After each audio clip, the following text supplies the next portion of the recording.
Assalamualaikum warahmatullahi wabarakatuh. Alhamdulillahirabbil alamin. Pada pagi hari ini kita bisa berjumpa kembali. Innal hamdalillah nahmaduhu wa nasta'inuhu wa nastaghfiruhu wa na'udzubillahi min syururi anfusina wa min sayyiati a'malina may yahdihillahu fala mudhillalah wa may yudhlil fala hadiyalah. Wa asyhadu an la ilaha illallah wa asyhadu anna Muhammadan abduhu wa rasuluh. La nabi ba'da. Anak-anakku yang Ibu cintai, pada pagi ini kita bertemu di acara pesantren kilat SMK Kimia-Tunas Harapan hari keempat, hari terakhir, tanggal 30 April 2020 dengan temanya puasa Ramadan dan kesehatan.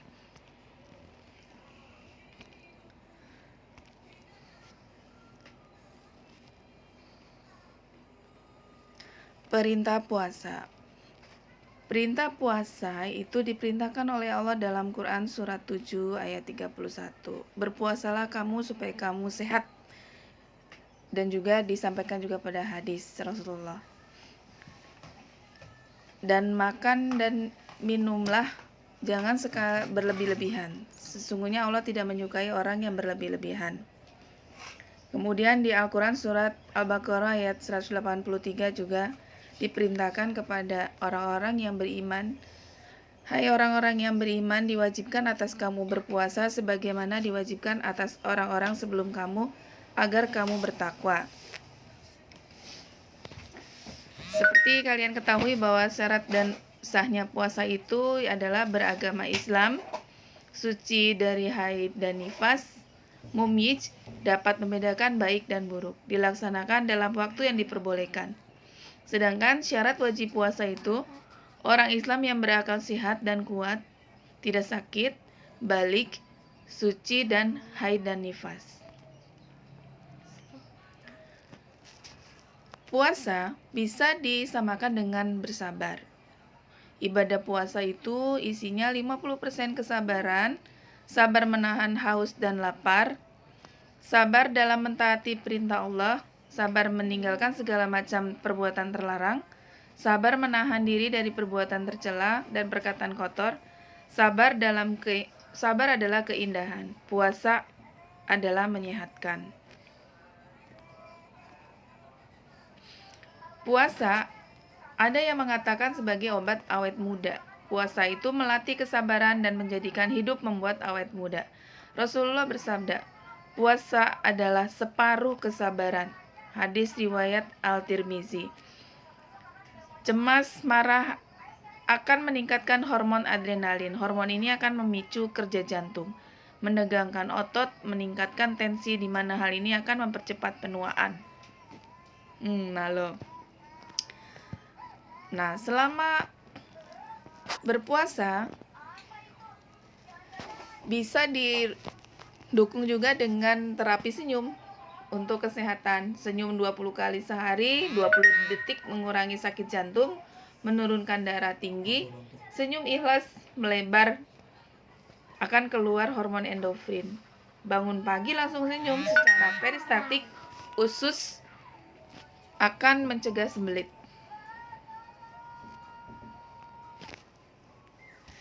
Faktor penyebab kegagalan setiap orang menjalani Ramadan biasanya karena tidak memanage Ramadannya dengan baik.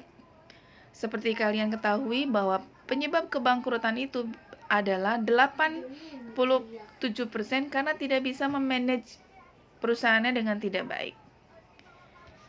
Tapi ketika kita melakukan perencanaan dengan baik, maka insya Allah puasa Ramadan kita tahun ini akan berhasil, akan lebih baik dan lancar. Ketika berpuasa, kita sahur, kemudian setelah itu imsak, melaksanakan sholat subuh. Sejak imsak sampai maghrib, kita melaksanakan puasa, kurang lebih sampai jam 18. Sahur dan imsak adalah perencanaan. Kemudian puasa adalah mengerjakan aplikasinya. Kemudian kita action, melaksanakan puasa. Sahur, imsak, berencana jangan lama-lama. Eksekusi, rencana itu mulai dari pagi sampai maghrib. Kemudian pengendalian melekat, kita tidak boleh makan atau minum. Walaupun orang di sekitar kita tidak tahu, tapi Allah mengawasi kita secara melekat. Jadi makanya ibadah puasa itu adalah ibadah yang hubungannya antara hablum minanas dengan hablum minallah. Hubungan manusia langsung kepada Allah. Kemudian kita menyelesaikan tepat waktu dengan berbuka. Gak boleh dilambat-lambatkan. Walaupun kuat sampai isya gak boleh. Karena aturannya sampai maghrib. Harus berbuka. Jadi puasa itu sama dengan memanage diri. Ya, konsisten, inkremental, butuh disiplin yang sangat baik. Seperti kalian ketahui, puasa itu adalah transformasi. Misalnya, kupu-kupu, walau hanya punya satu dan hanya satu kali kesempatan berubah, tapi perubahannya itu sangat bermanfaat. Kupu-kupu mulainya dari ulat, kemudian kepompong, kemudian kepompong berubah menjadi kupu-kupu yang sangat indah. Setiap kupu-kupu memiliki kesempatan satu kali perubahan untuk memberikan manfaat, menghisap sari, melakukan penyerbukan buah bunga jadi buah berisi biji tumbuh untuk kelangsungan alam. Jadi kita puasa alhamdulillah ya, dikasih kesempatannya berkali-kali. Puasanya sebulan, setelah sebulan kita menjadi umat yang lebih baik untuk memberikan kebaikan kepada sekitar kita.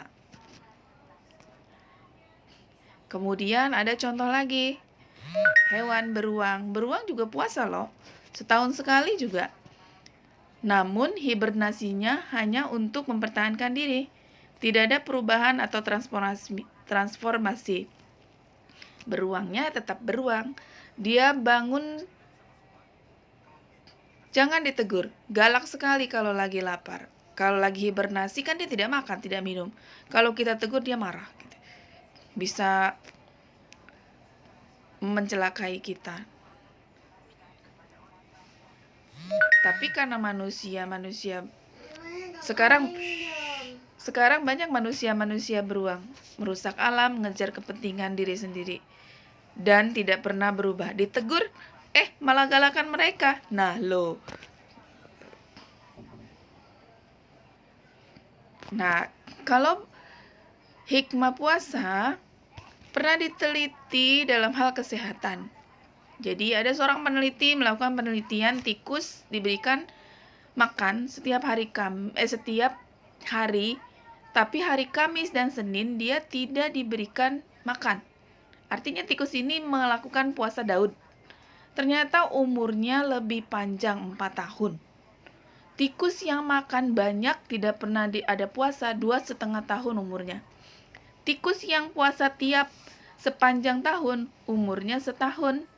Tikus yang tidak makan dan minum, umurnya seminggu. Karena puasa adalah menyebabkan panjang umur dan awet muda kesimpulannya. Nah, anak-anakku sekalian, sekarang kita sedang melaksanakan puasa Ramadan. Puasa Senin, Kamis itu adalah latihan kita ketika kita mau masuk ke dalam Ramadan. Kemudian adalah puasa Rajab, puasa Sunnah Sya'ban. Itu membuat kita melatih tubuh kita mempersiapkan diri memasuki Ramadan. Nah, itu tipsnya. Kemudian yang kedua, niat dan berdoa mohon perlindungan Allah. Kemudian yang ketiga, usahakan makan sahur. Lengkapi menu makanan dengan seimbang. Kemudian segera berbuka pada waktu maghrib dengan makan kurma atau makanan manis yang ringan. Berhentilah makan sebelum kenyang, lanjutkan makan setelah sholat tarawih. Lakukan aktivitas seperti biasa supaya lemak-lemak yang ada dalam tubuh kita itu keluar. Ibu hamil dilarang untuk puasa, atau kalau mau puasa harus konsultasi dengan dokter. Jangan lupa minum obat sesuai anjuran dokter pada jam-jam yang tidak membatalkan puasa. Boleh melakukan injeksi, suntikan, meneteskan mata, donor darah, sikat gigi, berkumur-kumur, menelan ludah, tapi berkumur-kumur itu makruh ya.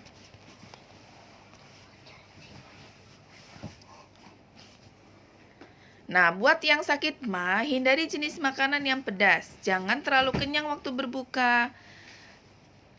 Tambahkan setelah sholat tarawih dan menjelang tidur. Obat mah biasa diminum setelah berbuka. Akan tidur dan setelah sahur. Jangan kita bikin stres, selalu senyum dan bahagia. Nah, puasa orang yang diabetes, kita harus hitung kalorinya. Ya, kalori 1900 kalori per hari untuk wanita, 1500 kalori per hari untuk wanita. Jadwal dietnya itu berbuka puasa, makan menu utama. Sudah tarawih makan menu utama boleh. Sudah tidur malam makan kecil. Sahur makan utama, sebelum isya makanan kecil. Jangan lupa jadwal obatnya, pil penurun glukosa, olahraga juga setelah sholat tarawih. Kalau ada yang mesti minum insulin, dilakukan pada saat berbuka. Puasa bagi orang yang punya ginjal, penderita batu ginjal dan asam urat, kalau kumat harus diobati sampai sembuh. Penderita gagal ginjal kronik dilarang berpuasa. Penderita gagal terminal dengan hemodialisis HD boleh berpuasa. Jadi kesimpulannya, puasa dan kesehatan pernah dilakukan penelitian oleh beberapa peneliti PG Benedict di Malta tahun 1915 yang puasa di saat penelitian mengalami rasa sehat dan bergairah. Kemudian Dr. Alam Colt dari Amerika, dia menyimpulkan puasa menyebabkan fisik lebih baik, jasmani rohani lebih sehat, awet muda, tekanan darah, kadar kolesterol turun, nafsu seksual terkendali, mengendurkan tegangan, menajamkan perasaan, mampu menguasai diri, meningkatkan daya tahan tubuh. Nah, jangan lupa ini dibaca baik-baik karena nanti ada tugas yang Ibu sampaikan lewat Google Form. Kalian harus isi ya.